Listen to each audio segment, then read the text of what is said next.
All right, this is Caden Millerin, and I am doing my project on teaching William Blake's Songs of Innocence and Songs of Experience.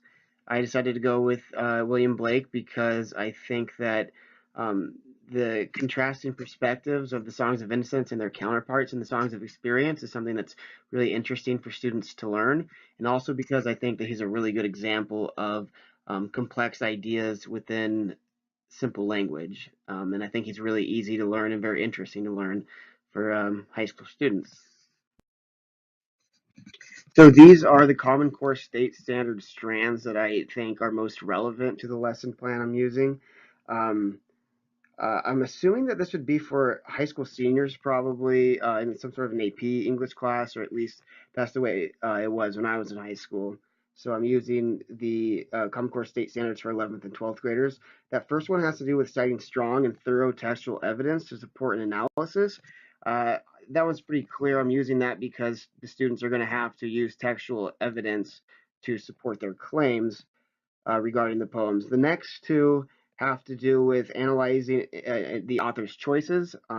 One has to do with the key ideas and details, and the next one has to do with craft and structure. So, kind of just understanding how the choices that an author makes, as far as how he writes it and in the style that he writes it, and how that affects the work itself. That penultimate one right there has to do with analyzing a case in which grasping a point of view requires distinguishing what is directly stated in a text from what is really meant. So that, of course, has to do with underlying meaning and subtext and figurative language and metaphors, symbolism, things like that, which is also obviously very important.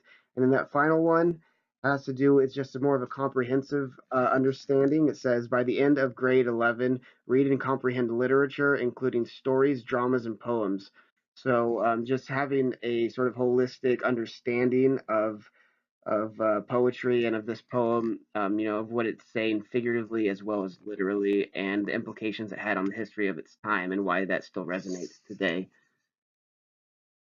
So the works that I've decided to have the class study are two songs from the Songs of Innocence and two poems from the Songs of Experience, each one being a counterpart in either group of songs. So the Lamb has a counterpart, the Tiger, and the Chimney Sweeper has a counterpart, the Chimney Sweeper. I think this is really good for students to be able to look at two different pieces of work and see how they handle a specific subject in similar and contrasting fashions. And then they can kind of compare and contrast themselves, and I think that'll influence and create some critical thinking for the students and some good class discussions as well.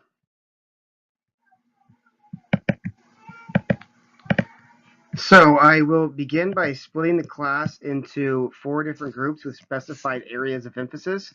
This gives the students in groups something specific and finite to discuss and study. Group A will cover symbols and imagery, as well as structure of the lamb and the tiger. Group C will cover the same aspects of poetry, but in regard to the chimney sweeper, both in Songs of Innocence and Songs of Experience, as the counterpart has the same title. Group B will discuss theme and figurative language, as well as tone of the lamb and the tiger. Group D will do the same for the Chimney Sweeper series. Ideally, these groups will be anywhere from 4 to 6 students apiece, though I guess that depends on class size. Anyway, so as I alluded to earlier, each group will have a specific central focus regarding their selected set of poems. Remember, this is a comparative analysis, so the students will be using these focal points to compare and contrast their poems uh, as they are counterparts of one another. For example, Group B might discuss the figurative language in the lamb and the tiger and how they are similar in that each uses an animal to convey or symbolize something bigger.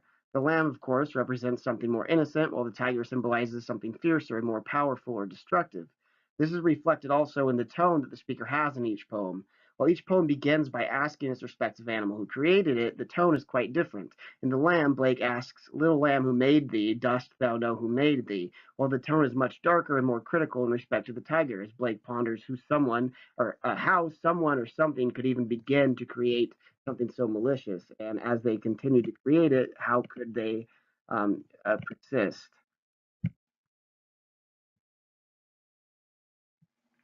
So as far as the methods go, like I said, the students are grouping up into small groups, 4, 5, 6 people apiece, and they're going to read their poems aloud to each other as they sort of ponder their own personal questions and then begin to discuss it in their groups. So they'll come to sort of some sort of consensus as far as what they think and what they're going to record, and then they will record their insights as well as any other questions they have about the poetry, which in a minute will be they'll have it'll be free for them to sort of ask the class as well as ask me as the teacher anything that they might be wondering or inquisitive about. So they'll prepare a presentation based on the information that they've put together. It can be formal with a sort of visual aid or a PowerPoint or a poster, or it can be informal. They can just discuss it. That's fine either way, as long as the content is there. I really don't care much about how they present it. And then as a class, we're going to read all four of these poems aloud to the class. And so students that were reading The Lamb and the Tiger will get a chance to hear the Chimney Sweeper series and vice versa.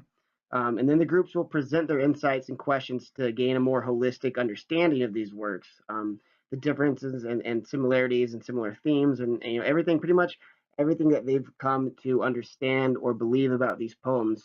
And then afterwards, we will have a class discussion, and so this will be covering all four poems, things that we might not have really understood until hearing another group discuss it. So I will be sort of the mediator in that class discussion. But if I can take a step back and let the students discuss, and I don't have to say anything, then I think I'll have done my job. And that as long as the students are filtering in the conversation, I really don't have to say much unless I need to jump in and correct anybody. All right, and then for the follow-up activities, I have a couple different options. I'm not exactly sure which ones I would do, but I could do an essay kind of just to reinforce what they've discovered and learned during this presentation and during this project. So it could be a take-home essay where they pretty much just reiterate what they've learned and maybe expand on it a bit, or it could be an in-class essay in respect to what they learned, or maybe what they learned about the poem they didn't read at all, and how the two different sets of poems are similar and different. I could have them do a journal of other Blake poems. They could go home over the course of the week and read some other William Blake poems, or maybe some other Romantic era poets, and kind of write down, jot down their insights and turn them into me, and I'll see what they've put together personally. They could do a comparative analysis of other Romantic poems and poets. So they could do some John Keats or Lord Byron or Wordsworth or Coleridge or Shelley, and kind of just do a similar style personal project as they just did it in a group with these William Blake poems. Or we could just do something as simple as an exit ticket regarding the activity. And so I think that would be kind of a good summative assessment as far as assessing what they've learned in the project today.